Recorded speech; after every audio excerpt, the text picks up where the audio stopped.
Last game we're talking about this week, and then we're going to do something a little bit different to wrap this week up. Kentucky is headed to TBA to face Tennessee on Saturday. Now, could Tennessee ask for a worst opponent? Like Bama gets Arkansas, man, to close out the season. Like Bama's sitting there like, we beat Tennessee, we get Arkansas to close out the year. All we got to do is figure out that Florida game at that point. Now, Tennessee, like I said, four Q1 wins, go four Q1 games to close out the year, and it just keeps on coming. Kentucky, a team they beat in Rupp earlier this season, had a really good basketball game against the Wildcats. That was a tough game last time these two got together and played. Really, Zakai Ziegler, if I remember correct, had a pretty good game in that one. I'm going to pull up the box score in that one, but it was a tough, hard-fought matchup.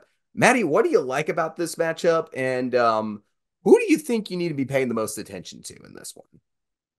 I mean, I think we are going to have an absolute shootout in this one with Dalton Connect, um, Shepard, and then Antonio Reeves on Kentucky side of the ball.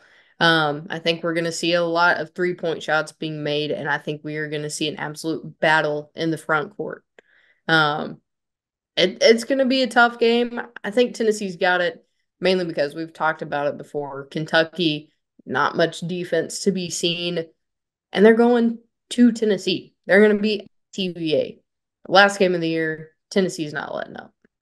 I definitely, yeah, and I was right, by the way. Zakai Ziegler had a huge game the last time these two got together. Ziegler put up 26 points and 13 assists in that game. He had a huge game in Rupp. And then Triple J, also 26 points in that game in 31 minutes. He had a huge game.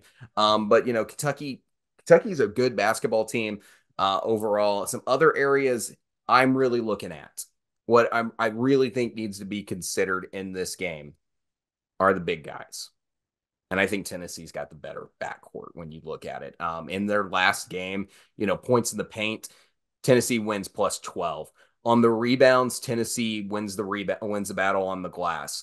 They also had better bench production from their front court off their bench. And Tennessee didn't get much out of their front court or out of their bench production in that game, but the front court players that were swapped in and out on both sides, Tennessee won that one as well. So to me, that's plays a huge consideration in this game on how the front court plays out.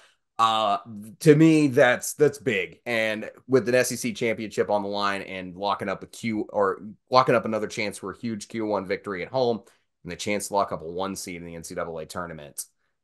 Yeah, I'm with you. Give me the Vols. We're too much alike this week. Too much alike. So I'm going to go the Vols in this one. I think this is going to be it. If they can manage beating South Carolina, this is the game that puts the bow on the SEC regular season title for the Volunteers. So to me, I'm going Tennessee in this to close out the year. And sweeping Kentucky on the season would just be an insane way to finish the year for No, uh, for the Volunteers.